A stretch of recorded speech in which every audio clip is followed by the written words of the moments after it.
Hello, my friends. Welcome to the latest edition of Here's What We Know, the podcast of unexpected conversations. And hey, feel free to like and share this podcast. And I know so many of you middle fall time travel fans who are showing up and never seen or heard my podcast because our boy is here. Shawn Inmon is here right now. And as I said on the last time he was here, I know you wish you were me. And I'm glad you're not, because I love spending time with Shawn. How are you, my friend? Life is good here. Busy, but good. I'm stunned by how prolific you are. I mean, you realize that, right? I mean, you have to go, wow, I write a lot. I write every day. That's why it's, people who wait for inspiration to me are waiters, not writers. And I'm a writer. So I write every day. About 2 hours every day is all it takes. And that gets me 6 or 7 books a year. Wow. But that's the thing. It's the dedication. Yes. It's the thing that you have to be diligent about anything. I talked to a guy, a CEO of a big company, for a podcast, and he said he figured out he could make A's. All he just had to do was figure out what was the teacher wanting us to know, and then put the work in. And he goes, I figured you could win at school if you just knew what you were trying to do and then put the work in. And that's how you've built this wonderful empire you have. And I know that's my word, not yours. Definitely. but it's this, those of us who are fans of you, we love how dedicated and diligent you are. Well, I just announced a new project today that I'm writing really my first straight science fiction book. It's called Fire and Prey, and it's kind of a space adventure kind of book. And that'll be coming out here in a few weeks. But then I'll be finished with that in the next week. And like I say, I write every day. So my next project is going to be set in Middle Falls, but it won't be a full Middle Falls novel. I'm going to go back, and I just took a bunch of suggestions on my Facebook page today. I'm going to go back and tell a whole series of short stories about other side characters and favorite characters in Middle Falls. I'm going to call it Middle Falls Favorites, and I'll write that over the next 6 weeks or so. And take my money. Okay, bring it on. I'm just gonna. It's what I always tell people about. I gladly throw my money at you just because I enjoy your work. Elon Musk and Jeff Bezos didn't take any money from anybody. We threw it at them. No, that's true. Right? That we're like, no. You can bring me stuff in a day. Yes, here's money. I want to do that. That is so exciting. So when you write, and excuse me as I get a little wonky here, because we'll all go down because I love the books and so many exciting things are happening in the past year. Since the last time I talked to you, man, has things happened for you. But when you sit down and do your 2 hours, is it on a single project or do you break it down because you are so prolific? Always on one project. I never let myself write on another project till I'm finished with the project that I'm doing. If I did that, I think I would have 127 unfinished projects and no books out there, because it's easy to flit like a bee from flower to flower, because one will look more interesting one day and another the other day. So that's where I have to have some discipline. And that discipline is because what I've learned is, you've got to conceive of a complete story, and then you've got to tell that complete story, beginning, the saggy middle where everybody's standing around waiting for something to happen, and the end, and then put it out. That's all I've ever done, really. Beginning, middle, end, put it out, on to the next. And I'll finish this book in the next few days, and I'll start the first short story of this new collection the very next day. You say you have to conceive of a complete story the same way Ted Williams would say, I see the ball and I hit it. Yeah. Or Usain Bolt would say, I run fast. Yeah, I suppose. Right? I mean, so that little throwaway line for you, it's astounding. And most of that is honestly, it's instinctive because I'm not a plotter. I never make a note about a story. But it's when an idea drops into my head, like the first short story that I'm writing for this new series is going to be about the little dog who appears throughout Middle Falls stories. That's Mushu, the little kind of magical dog. And when I get it, it's just an idea drops into my head and I don't see all the plot points, but something inside me tells me there's a story there. There will be a beginning, a middle, and an end. And so sometimes people will suggest, well, could you tell a story about this or that? And I'll look at it and inside I just know I don't have a story for that, at least not yet. So I can't tell that one. But I look at Mushu and this idea of that little dog helping a girl, a young teenage girl which is going to be the first story, who is very sad and depressed and thinking of suicide. And Mushu comes and rescues this little girl, the young girl. I know I've got a whole story there now. I don't know what the details are. I don't know what's going to happen in it. I don't know how long it's going to be, but I know there'll be a complete story there. If I were, and again, I wouldn't want to do this because I wouldn't want to distract you because I need you to write more books. But if I were, is it just a situation of, do you sit there in your office in your chair and would I just sit back and watch you daydream? Well, watching me write would be the most boring exercise in the Yeah, universe. but coming up with that idea, right? When you're taking that whole thing to go, all right, here's the part, here's where we go. And I'm gonna, and as you said, I can figure out all the details, but just to come up with that circular thing. That never Was that happens. just That never happens when I'm sitting in my office at my keyboard, ever. I've never gotten an idea for a new story or a new book sitting in my office at my keyboard. It's when I'm out for a walk. It's when I'm doing the dishes. It's when I'm driving and I hear a song on the radio and it triggers something and the dominoes fall. And at the end of that domino, there's a story waiting for it. wow? I I can see that in being in the creative world. It's very hard for me to sit down and I've always been fascinated by comedians, and I'm like, Right. how do you sit down and write a joke? Because the same thing, you would think it'd be just and I've talked to them, and you'd think, oh, well, we were having this conversation. Somebody said, and I remember this one comedian going, yeah, that happens every now and then. Yeah. And I'm like, well, what do you mean? He goes, you literally just sit and stare at a page. And you sit back and you try to think of funny things and you watch the news but it's just staring at the page. And I'm like, that sounds horrible. He goes, yes. Yes. That's why I'm not a comedian, by the way. Well, because you and I have that background in radio, right? And as well as I do, it's my buddy. One time he goes, what time do you get to the station to get ready for the show? And I'm like, well, back in the old days, back when we had to accumulate all of our show prep is what we call. Yep. And back in the day, on Wednesdays, I would go just to compare radio notes with you. I would go to the local library and I would be there all day till they closed. And I would be writing. To this day, I still have yellow notebooks that I write myself and I would write and write and write. And that was my show prep for the week. And then the internet came about and it was there. And he goes, so what time do you get there? So well, if I go on the air at 5, I get there about 4:45. Yep. And he goes, you don't need to get ready. And my friend's a surgeon.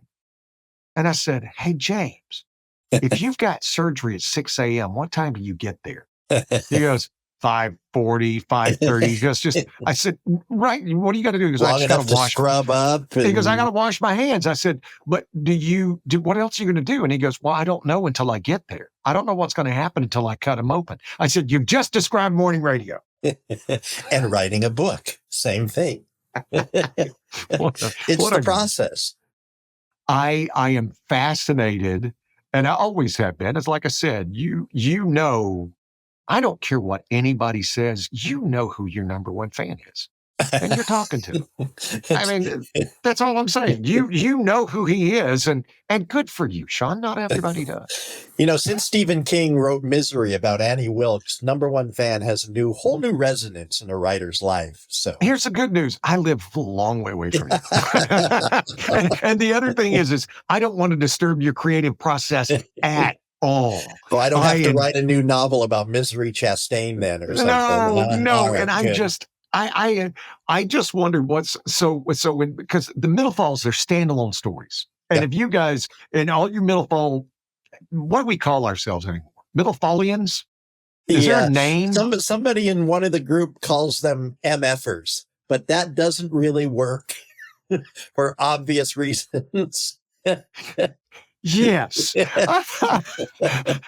But we all know the premise, right? And just to share with you, because a lot of people tune in and see this for the first time, there's these wonderful books where the protagonist dies and then wakes up back in their own body at a certain point in their life, and it changes. And they're all in different time frames, and they're all there to learn or fix or help someone else move past something. Or find a redemption, yes. And they're beautiful books. And I've said that before. If you're new to this, you need to go get Thomas Weaver, the first book, and then the second book, which is the best book possibly ever written. and the hardest book I've ever written, by the way. Michael Hollister was the hardest book I've ever written. So. There is nobody who reads those two books and says, yeah, I don't want to hear anymore. And that's the thing I love about it. But then you start when you become a fan of somebody, you start going down the rabbit hole.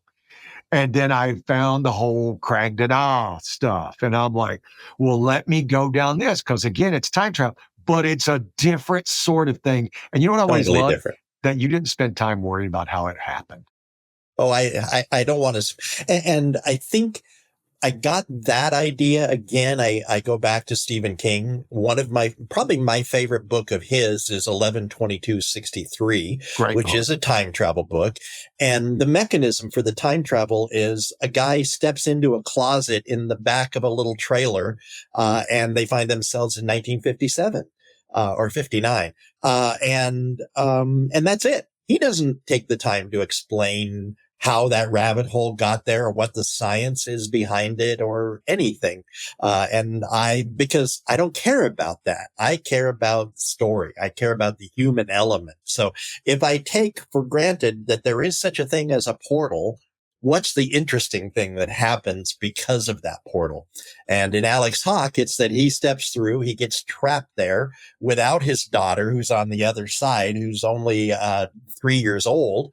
And the story takes off from there. So the first 3 books of that, the question is, can he get back to his daughter? And then the next 3 books is a different trilogy, and the final 3 books is a different trilogy yet. So.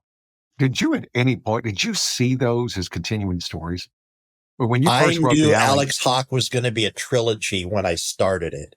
And I knew that basically the first book was he enters the land and he gets stuck there. And I was going to end both of those first 2 books on kind of a little cliffhanger. So at the end of the first book, we don't know yet if he can get back. And at the beginning of the second book, he's handed basically an impossible quest, because the chosen one, the golden child of this tribe, has been kidnapped and taken far away, thousands of miles away, in a land where the fastest way to travel is via horseback. So he's got to go somehow track those people down with just him, a woman archer, a young boy who's kind of a tracker, and his 300-pound dog named Mondaak. And that's it. There's 4 of them that have to chase this whole tribe of people all the way basically to where modern day Louisiana is, and bring them back. And I knew that was the second story. And I knew in the third story, I would reveal whether he made it home or not. But I thought that was the end. I thought, well, no more stories after that. And then there were more stories came. Are action sequences hard to write? They're the easiest thing to write. Really? Yeah. So when I first started, so writers definitely don't come out of the womb whole as far as what they can do and what they can accomplish. So my very first editor, who could be very, I'm going to say straightforward with me, said, okay, your strength is you create excellent characters and you feel like you know each one of those characters. Your big weakness, two of them, is you don't know how to write dialogue, which was true, and you can't write an action scene to save your life. You are terrible at that. Okay. So I thought, there's my marching orders. I got to learn how to do two things. I've got to learn how to write dialogue, and I've got to learn how to write action scenes. And so I didn't write Alex Hawk for 8 years after that. So none of the Middle Falls book have much in the way of action scenes, really. They're more about personal relationships and interaction and emotions within us. And so they're meaningful books, whereas Alex Hawk is kind of adrenaline filled. And so the way I learned to write dialogue was I started to think of it like a chessboard, where when I'm writing for one character, I'm on the white side of the chessboard and I'm looking at the board and I write a line of dialogue. And then in my head, I flip that chessboard around and I have the other character to look at the board and think, now, how would they respond to that? So it's not just ba-da-ba, ba-da-ba, ba-da-ba, dialogue back and forth. I'm constantly flipping that chessboard because I want to make sure that I'm writing that other character from their perspective, because we're all the heroes of our own story. And so, and a piece of wisdom I always think of is we judge other people by their actions and we judge ourselves by our motivations. So I try to make sure that when I'm writing dialogue for the other person, I remember they're the hero of their own story. They're judging themselves on their own motivations, which they think are good, probably. But they're going to judge the other person by the actions they're putting forth. So it took me a while, but that really helped me resolve my dialogue issue. It's funny, but the way I learned to write action scenes was I thought I got to go find some good action scenes and I got to kind of dissect them and analyze them. And so I went and read a whole bunch, probably 20, Bernard Cornwell, novels. He writes novels set 800, 900, 1,000 years ago, about archers and shield walls. And I found myself just being riveted by each of these battle scenes. And so I analyzed it and I completely took it apart. And again, the only way to make somebody care about a battle scene is if you care about those people that are in it. And that's what Bernard Cornwell does so well. He gets inside the head of his protagonist and makes me as the reader feel like I'm there on that battlefield, holding a shield in a shield wall. And coincidentally, shield walls play a pretty big part in Alex Hawk, because that's where I got it from, Bernard Cornwell. And so I literally just wrote that name down well, because you'll be very happy. They're great. well, and it's that thing. It's the thing and it's one thing to do. Like I'll read the Jack Carr, right? Yep. He's great at doing modern day warfare of Yeah. the things that are just like, okay, all that stuff, but it's a different mindset to read Ivanhoe, Oh, right? sure. Yeah. To get to and you're right. It's both are brutal, but in the old days, it was a lot more personal.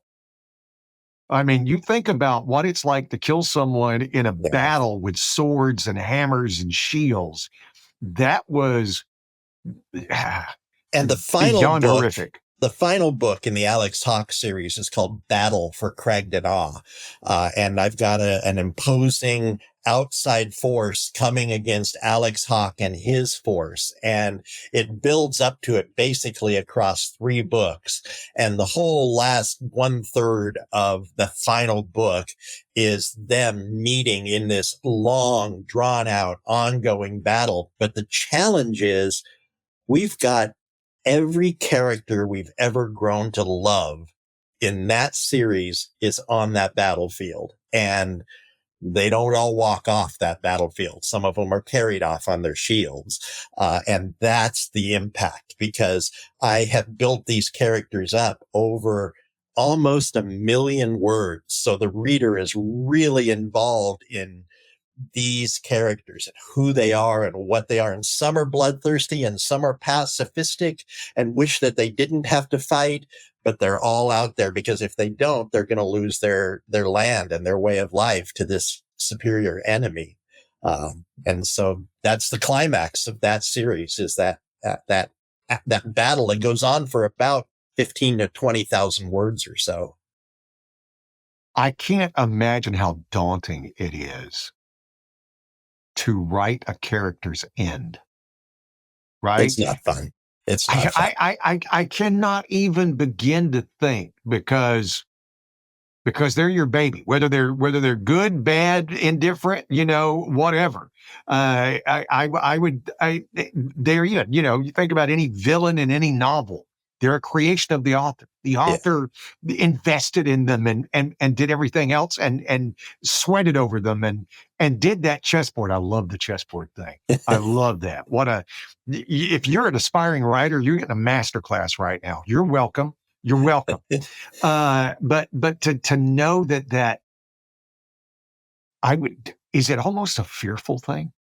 It's sometimes I almost have to bargain with myself. There is a character who dies in that 9th Alex Hawk book before the battle even starts. And he was my favorite character that I created in that series. And I knew he's got to die here. And in the very first Alex Hawk, or the very first Middle Falls book, Thomas Weaver, there's a character who dies at the midway point of that book. And she was my favorite character. And I stopped writing. Now, this is long ago, 10 years ago, when I still wasn't in the habit of writing every day yet. When I got up to the point where she was supposed to die, I stopped writing for about 2 months because I couldn't write it. And I finally came to an agreement with myself. So it's a negotiation. I said, I'm going to go ahead and write her death here, but then I'm going to find a way to bring her back later in this book. But then I couldn't find a way to bring her back at the end of that book. So I had to leave her dead. But the only way I could get myself to write that scene where she died, and by the way, I don't show anything in that scene. I see her look up, see the person that's going to kill her, and that cut to black. And then a week later, we find her body somewhere, and that was reported back to Thomas Weaver. I don't like to, especially characters that I really love, I don't want to show them being strangled or stabbed or whatever. So, by the way, I also learned it takes a long time to strangle a human being to death. On TV, it shows somebody putting their hands around somebody's neck, and 30 seconds later, they're like, yes, they're dead. And in real life, you have to kind of keep choking them for about 7 or 8 minutes, which is a very long time to be sitting on somebody's chest, actually choking their windpipe out. So yeah, listen, the things that are in my Google would probably get me arrested if there was ever a murder in the neighborhood. How long do you have to choke somebody before they actually die? What kind of poison is undetectable? That sort of thing. That's a good thing. But then they find out, what does he do for a living? He's an author. And then everybody goes, oh, okay. I can show them the 50 books on my on my bookshelf with my name on them. You said you struggled with dialogue. Did you think, now listen, I'm an English lit major, but I can't write. I don't write. I can't do what you do. I don't want to do what you do. That is your wonderful superpower. I think I became an English lit major because I just wanted to read, right? Great. But because of our background in radio, did you assume you'd be better at dialogue? Because we talk, right? That's what we do. Right. And again, you know my rules here, Shawn. You never be afraid to tell me if I'm wrong.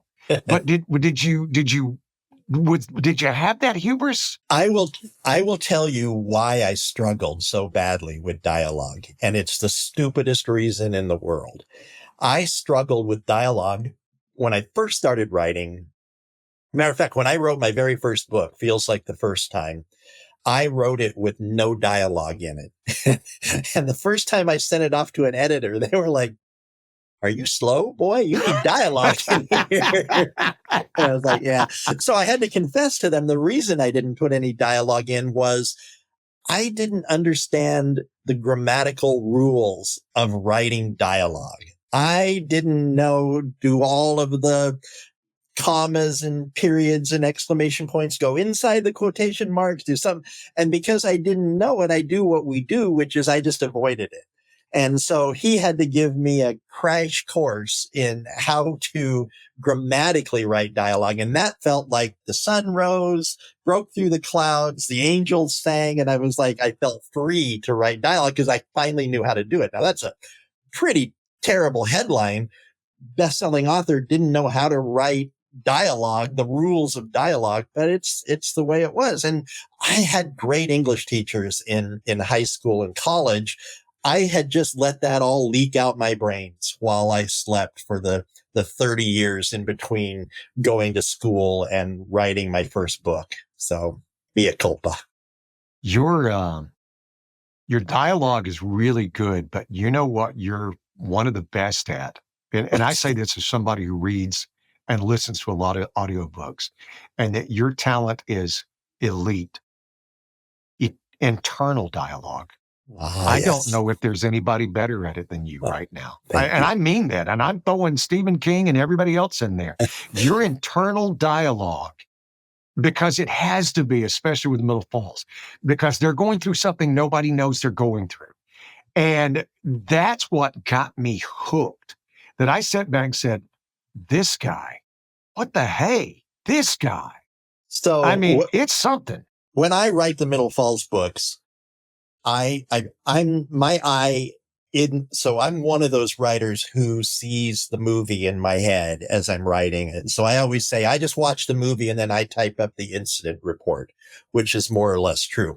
But my eye is like the camera on the story. And most of the time, that camera is sitting right on the left shoulder of the protagonist. So if you think of the 23 Middle Falls books that are out there, and you think of the number of scenes in those books that don't have the protagonist in it, there's like 3 scenes out of 23 books where the protagonist isn't in the scene.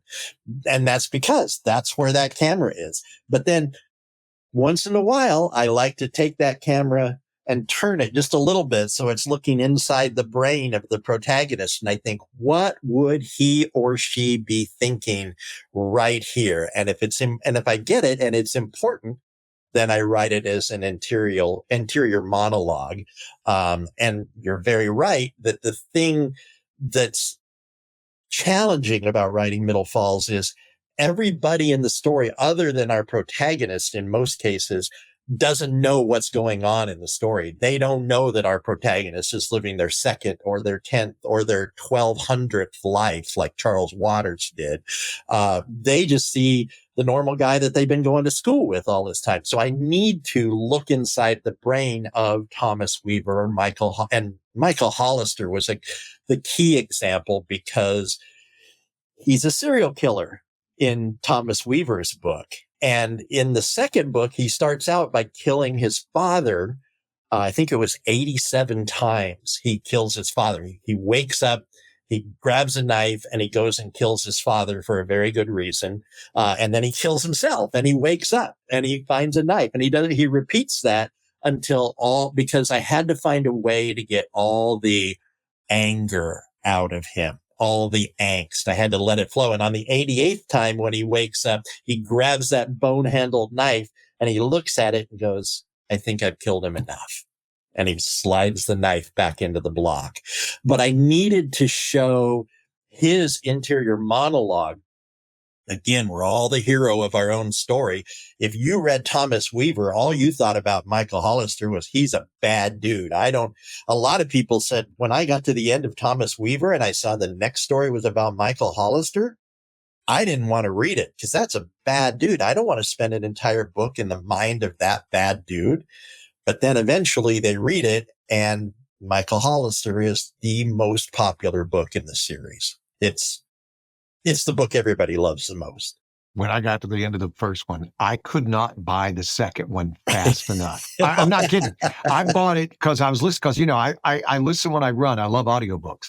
And I literally bought it within seconds and started listening to it as soon as it downloaded because I could not wait. But the secret to me in what you're so good at is, like I said, is that internal dialogue. That's everything. Those books without your level of expertise in handling that is, and I've read other time travel books and stuff like that. And the reason they're not you is they don't grab that internal dialogue, and they don't take everything into effect that goes into what would you actually do? What would you actually, you'd spend the first two lives thinking you were crazy. All right. Right. And then you would have to sit back and go, oh. And what makes it interesting, and there's so many, I can think of Hart Tanner, just, and the Ribicki, and all these who they create this, they learn it, and it's all about the internal dialogue. The other characters are pretty, I don't care. I mean, I do care, but I I'm like, understand. it's there, right? Rebecca Wright, I wanted to know about how did she go? How did she get there? And watching you, and that's what I've been looking for, is watching you stretch yourself has been interesting. Because the last 4 or 5 books, especially the last 2 books, have been like, wow. I was like, Shawn, They were look at different. you. I can see where you're going. Okay, now you guys are with me. You trust me? Trust me. Now Let's come go with on a me. trip. Sterling Oak Cabinetry has one goal: to build the cabinets of your dreams. They literally specialize in custom cabinetry. No cookie cutter, everything looks the same stuff that you find at the big box stores. Your kitchen is the centerpiece of your home, and your home is your biggest investment. They can work with you or your designer to build just what you want with the materials and finish that you want. And because they're a brand new company, they'll be getting busier and busier. But if you order right now, they'll get your order to you in 6 to 8 weeks. In the world of cabinetry, that's blindingly fast. Contact Rob Scovman at RSKOVMAND at yahoo.com, or go to sterlingoakcabinetry.com and get your dreams made reality tomorrow. Because with you mentioned Hart Tanner, and with Hart Tanner, that was the 13th book in the series. My intention, which I called The Stubborn Lives of Hart Tanner, my intention was to make it so that he did not want redemption, that he didn't seek redemption. And then something pretty big and horrible happens to Hart about a third of the way into the book. And I just follow my characters. And at that point, he didn't want to be bad anymore. He didn't want to follow his base instincts anymore. And so he began to seek his redemption at about the 1/3 point, when I didn't expect him to seek his redemption until like the 90% point. So it always irritated me that my bad character turned out to be a pretty good guy. And I wanted to write a book about a guy that wasn't interested in that. And that was the audiobook that came out just a couple of months ago, Reggie Blackwell. And Reggie managed to hold on. Now, Reggie got a really tough start in life. His family life was bad. Mhm. His father kills his mother, and he finds the body, and it's a terrible start to his life. But he allows that to form him to a point that even when he gets these redemptive chances, he basically turns his nose up at it. And the way I use shorthand to tell my readers or my listeners that he was completely stuck was that I sent Mushu to him. And Mushu is Mary Poppins of Middle Falls. Mushu shows up when that little dog is needed, heals the hearts of whatever person needs it, and then leaves when either passes on, but Mushu is immortal, or whatever, but somehow leaves. And Reggie Blackwell looked at Mushu and said, go away, Mutt, go away. I don't want you here. And every reader in Middle Falls was like, oh my God, he put Mushu away. What's wrong? He really is a sick puppy. There's something wrong with that guy. And So I finally accomplished the storyline that I set out to write with Hart Tanner. So because I have these internal dialogues with you because, you and I are friends, even though you don't know how good of a friends we are. We're very good friends. But I sit back when I read Reggie Blackwell and he sat back and said, I can write a likable psychopath. Yeah. I can. Yeah. I can do a psychopath that you're going to end up having a little bit of empathy for, but he's a psychopath. Yeah. And I'm like, anybody that can live basically 1,000 years of his life, which is what he did. I think he lived 150 times or so. He lived from the time he was 15 until the time he was in his 50s. That's a lot of lives. That's probably thousands of years of lives. And if you can do that and manage to not change, there's something wrong with you. And there was something wrong with Reggie. And he needed something to jar him out of that. And then I found it. I honestly didn't know what was going to be the source of his redemption. And when I was like 3/4 of the way through the book, and I thought, he's just going to keep repeating this. Is this the first Middle Falls book because the motto of Middle Falls is, it will be all right in the end. If it's not all right, it's not the end. And I thought, is this going to be the first Middle Falls book where I go against my own motto here? And then I found it. So. It was, like I said, I enjoy all of them. And it's jumping in and seeing where you're going to take me. And like I said, you've earned that trust. The same way you feel about Stephen King, right? Yeah. That you've earned that trust, that wherever you go, I'm going to follow. I mean, you're an automatic purchase for me. And he's an instant buy for me few. too. So I totally understand. I don't even have to look at what the book's about. Stephen King's got a new book out. Yep. I'm buying it in audio. So. And see, I don't listen to a lot of Stephen King because I know everybody loves it. I love 1963, 62. And you know what I loved about it? You said how it's like, the Deus Ex Machina, we don't care about how he got there, but where he did choose to use his details was, how do you get money that you could spend? Right. How do you get money? And I'm like, wow, I never thought about that. And so if you haven't read the book, he has to go through this whole thing where he takes menial jobs, he goes back and forth and saves it because time resets every time you go back through the door. Just so you know. And by the way, that directly influenced one of the books in the Middle Falls series, which is Carl Strong, because Carl Strong keeps resetting as a teenager again.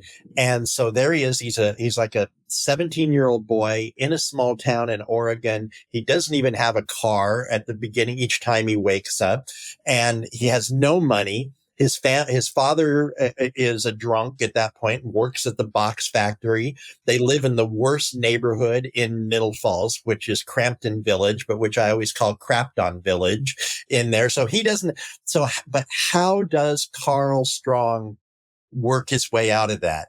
He goes and gets the most basic jobs. He's shagging golf balls at the golf course. He's delivering pizzas. He works his way up to where he's working behind the counter at the pizza place. But I want to show just how just getting started and getting that forward momentum and just being unwilling to stop and taking whatever opportunity is there and just maximizing that opportunity can get you ahead.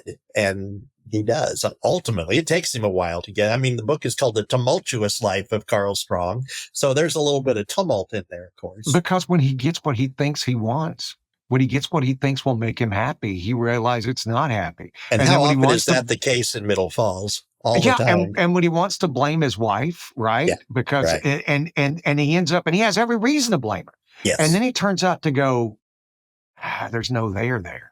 There's that, and they end up finding a happiness together by being friends. By the way, that's one of those moments. There are moments in the books where I'm totally shocked by what happens. And you'd think, well, that can't be. You're writing the damn thing. But I am. And one of those moments is there's a moment in about halfway through that book, maybe 60%, where he and Anna, his on again, off again wife, are sitting on the couch. He's just woken up there, and all he wants to do is get away from her. Because he knows that she's betrayed him earlier, and he just wants to be free. And all of a sudden she turns to him and is completely transparent and honest and open. And that's what opens his heart. And I intended, my plan for that life was to have him leave Anna behind and go have some adventures. He deserved it. But instead, Anna is transparent to him, and it just melts the ice that's in his heart. And yeah, they go on and actually have a real marriage then in that life. Well, you know who I've had on since the last time I talked to you? Scott Brick. Oh, my friend Scott Brick. What a guy. I had Scott Brick, who reads The Tumultuous Life of Carl Strong. Yes, and yes. Scott is one of the, as I tell him, you're one of the top 5 narrators working in the world today, and I can't think of who the other 4 would be in front of you. Right? Yeah. And he brings this. And when I had mentioned him to you, I mentioned, I said, I'm so excited about you're going to be reading, because I saw Scott Brick's going to be reading. And he goes, Shawn Inmon is the sweetest man in the world. And I said, really? He goes, Gary, I got really sick when we were supposed to record that book. Yep. And he goes, I got really, really sick. And I told him, you guys go ahead and find somebody else. And he goes, no. We'll wait for you. We'll wait for you. And I'm like, okay, this is what happens when you have 2 of the nicest people in the world. Because I'm going, do you know who the hell you are, Scott Brick? Do you have any idea who you are? Because I did. I know who he is. Yeah. And you're just like, he was the voice I had in my head when I wrote Carl Strong. So I couldn't imagine anybody, because sometimes I do have a particular narrator. I had the narrator who read Hard Tanner. I had his voice in my head, and he doesn't even read indie books. I'm an indie publisher. He doesn't even read them, but we went and got him and tracked him down and pulled him into our little circle, because I couldn't imagine anybody, and I couldn't imagine anybody but him reading Carl's book. Well, he just brings that because Carl had the gravitas. You put so many hard emotions into Carl Strong, and you needed someone who could deftly handle them, who could bring the vulnerability, who could bring the anger, who could bring the forgiveness, who could bring the acceptance. And that guy, like I said, I mean, you're talking Ray Porter, Eduardo Ballerini, Tom Taylorson, but Tom would be more of the funny guy. You'd want to do stuff. But Scott Brick is the only one that I could think of who could just throw all of those things in within 10 pages. Yeah. Yep. He's anybody, because there's new and exciting stuff. I'm thrilled about it, because I love listening to audiobooks. But you're taking it to a new level. How's that? You're taking your ideas and expanding it with other authors. I am. I've invited one person into. So here's my idea. When I had written 12 Middle Falls books, I had the idea of, wouldn't it be kind of cool to know if this same phenomenon of dying and starting over at an earlier point and having a chance to seek redemption, wouldn't it be kind of cool to know what that story would play out like if it was in another part of the world? I'm very much in America and in Western Oregon, and that informs everything from the kind of food people make to the drive-in arties where people go to the movie theater, the Silvery Moon. That's all such a piece of Americana there that I wanted to know what it would be like elsewhere. Well, the trick is it's hard to find a good writer who is already a good writer who wants to throw in and write in somebody else's world. That's just not an easy thing. So from the time I wrote Charles Waters, which I think was like 2018, 2019, I've been looking for that person, and I just couldn't find him. And then one day, here she just shows up in my email inbox asking me a question about, of all things, audiobooks. And I tried to answer her question. And then I said, hey, You wouldn't be interested, would you? Because I had read, she has a book, this is Kirsten McKenzie, and she has a book called 15 Postcards, which I had just read on audiobook at that point in time. And I loved the way she wrote. You wouldn't be interested in writing a Middle Falls book, would you? And it took her she says, hang on, let me think. And 15 minutes later, she messaged me back. Yes, I'll do it. Well, Kirsten is from the UK. So there's my new location. And that book is where Middle Falls is so definitely Americana. This is so British. We don't have Artie's. We've got a pub named the Twice Brewed Pub. And the spelling is UK spelling. And it's just the storyline is just seeped like a strong tea in the UK. And that just came out and we've been thrilled with the response to it. So, and the audiobook is in production and we're going to use the same person who read Kirsten's 15 Postcards. Is going to be reading this Middle Falls book, which is called The Deadly Lives of Diana Penn. So I am patiently waiting for it. When you announced that, I went and bought 15 postcards, right? Because I'm like, well, she coming into my universe now. She on Mr. Gilmore property now. So I need to find out what this is. And I enjoyed it. I'm excited. And then I sat back and I said, again, this internal dialogue I have with you all the time, Shawn. And I'm like, wow, Shawn, this could be so much fun. And then you started thinking, who would you love to write in the Middle Falls universe? And I didn't know you were going for different geographic locations. But the moment you said that, I'm like, how much would I pay to hear Leanne Moriarty write a Middle Falls time travel book? And the direction she would take it using your rules, right? That would be like, holy flippin' moly.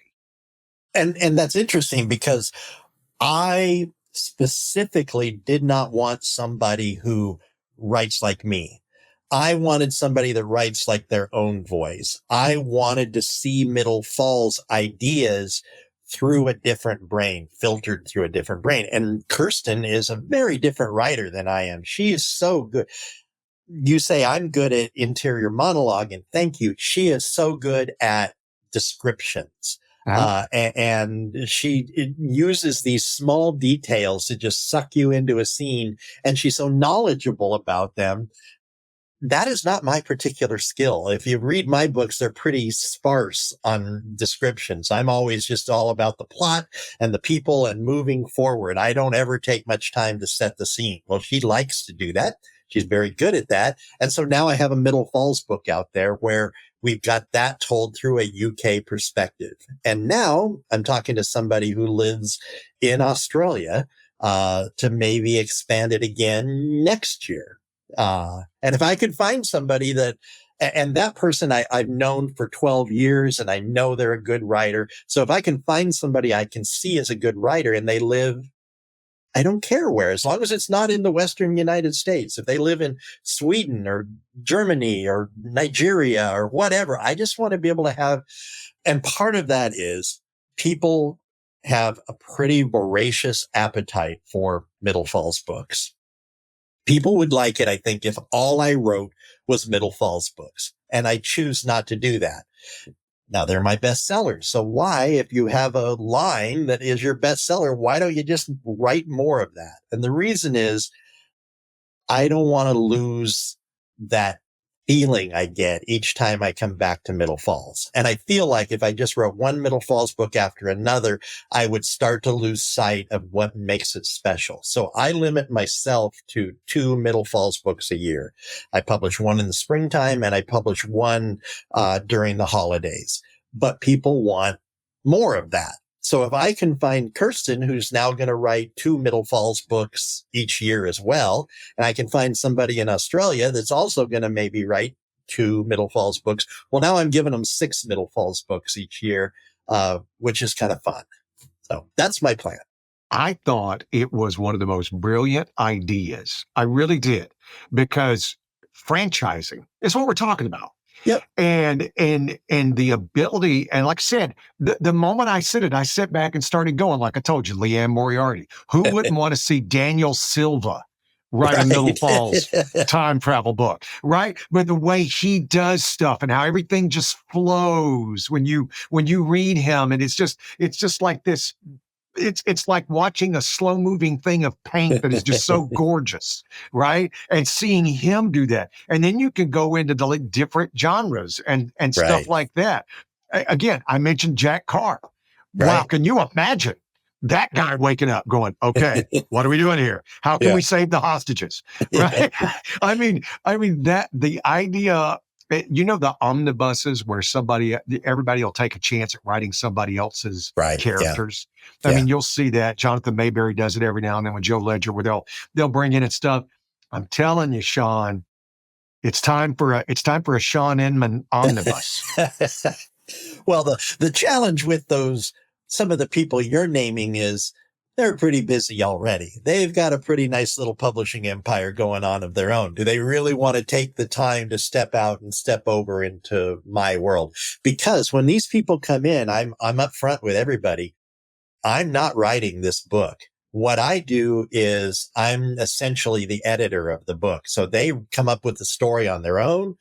I'm an advisor on the story, and then they send it to me and I go through line by line and I make sure it fits the rules of Middle Falls. And the hardest thing, like for Kirsten, the hardest thing to write was the Universal Life Center scenes. And I get that. It's got a certain vibe of its own. So the only things I actually wrote in Kirsten's book were the ULC scenes, because that's kind of what so have you seen the movie Heaven Can Wait? Old movie Yes, from the 70s, Warren with Beatty Warren and Beatty. right. So he has basically a watcher or an angel who pulls him out early because he can't stand bloodshed and he doesn't want to see Warren Beatty actually die. And then we find out later he wasn't going to die and he shouldn't have been pulled out. Well, when we go to heaven, we see heaven there as like a big like a business almost, with file cabinets and desks, and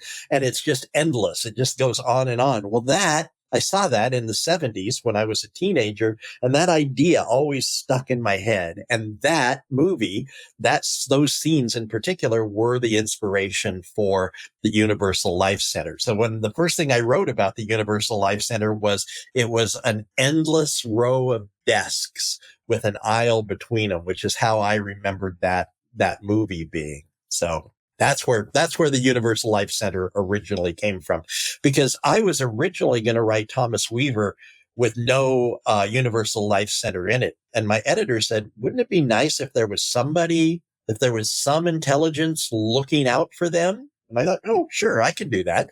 And that's where the Watchers came from.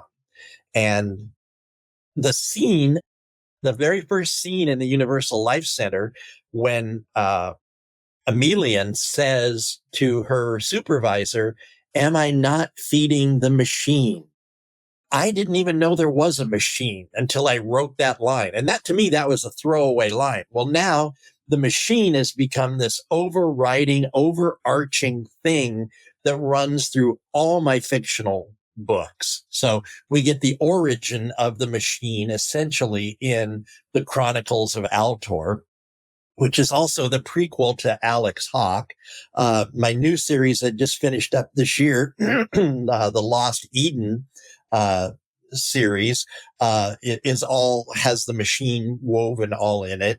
Craddock the Champion, which is what I thought of when I thought, what if Galaxy Quest met Conan the Barbarian? That all has the machine. So all of this one little throwaway line that I thought of in the very first book that I didn't even know what it meant at the time, now has come to basically define these 50 books that I put out that all have that running through it. So that is so stinking cool. That is so stinking cool. It's the way our subconscious mind works. I think sometimes my subconscious mind is a lot smarter than my conscious mind here. It gives me this football and goes, just use it. You'll want to use it later. And I'm okay. I've learned to trust it. Well, what I love is that now you're taking people from the Universal Life Center and having them have experiences, right? Yes. And Yes. it is number one fan. But the other thing is you make a good point. Like I said, this is fantasy when I'm saying Leanne Moriarty and Daniel Yeah. Silva. Right. But when you sit back and have you looked at trying to find these aspiring young artists, writers who Yeah. are looking for that break and maybe turning that into like an omnibus? Listen, I'm just trying to satisfy my own desires here, Shawn, and you need to help me. Okay.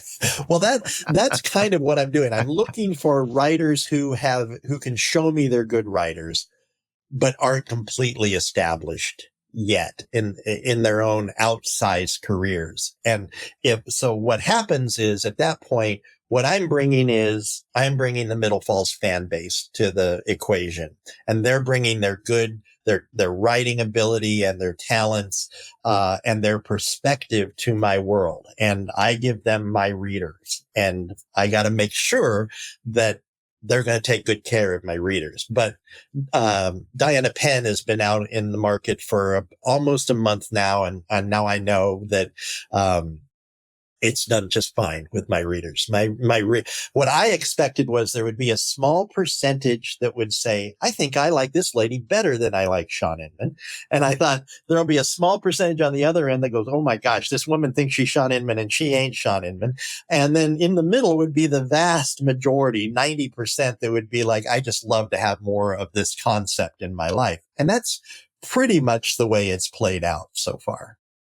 Well, it is, and that's it's just amazing. It's why I always so look forward to talking to you. It's whenever I get a chance to just rage you for a little bit because I have so much fun because I'm such a stinking fan, and I look forward to everything you literally do. And again, all the folks who are Middle Fall fans, and they are legion, love these moments, and we get a chance to go, hey, so that worked out. This is how you did this. This is what the plan. And it's just so much fun. And in the middle of it, you gave a writing lesson. Yeah, And goodness. so yeah, and it's about the attitude in the tank. And don't forget, on one of the books, they're going to travel to a different city and they're going to turn the radio on, and it's going to be Shawn and Gary and the music machine in the morning. I like it. Okay, I'll work that in somewhere. So it's and we're going to be just two wild and We're going to be crazy hilarious, guys. aren't we? We're Yeah. going to be funnier than we ever were in real life. Can I? What is the? So have you already got the next Middle Falls written? I do. So I've already got the idea for the 24th Middle Falls book, which will be, I haven't titled it yet, but it's going to be The Unforgettable Lives of whoever my main character is. And it's going to be a woman, and she's going to have an eidetic memory. That's why her lives are unforgettable, because I thought, how interesting will it be for somebody who remembers everything going backwards to have these repeating lives moving forward? What's that going to do to her exactly? And I don't know, but I'm going to write it and find out. And that'll be out next spring. That'll be my springtime Middle Falls release. Okay. Well, I need to stay alive for another year. There we go. Me too, because I got to write it. Yeah. I got to make sure I don't miss it. You can find him at Shawn Inmon. The links are on this podcast, and you'll find the stuff. He always uses music to inspire, and he'll give you his playlist, which is always one of the cool things. I always love the addendum you do at the end of the books. I do. Little author's notes. It's just me. It helps with that internal dialogue that I have because now I know your voice. And when people meet me in person, sometimes they'll say, will you say this? And what they want me to say is, hi, this is Shawn Inmon, because that's how every author's note kicks off for them. And they're like, hey, you're you. I'm like, yeah, I know I'm me. Remember, that's the whole thing in radio. People will be like, hey, can you? And I'm like, yeah it's sunny in 78. How's that sound? Yeah. Does that work for you? And people get freaked out when they see me. They're like, I'm just having a hard time. Yeah. So let me close my eyes. Oh, yeah, that's you. Well, I do it for this because one of my wife's friends was doing that. And she goes, it's just so hard to watch you talk. I said, here, let me help. And I put my hands in front of my face. People folks are watching the YouTube video. And I'm like, does this help? And she goes, kind of. Yeah. Shawn, you are the best. Thank you for the visit. You know I'll reach out and do another because we're friends. Yes, we are. Thank you, my friend. Good luck. And I can't wait for all this new endeavor and everything. This franchising idea is such a great idea. Thank you again. Thank you for having me on. I love our little chats.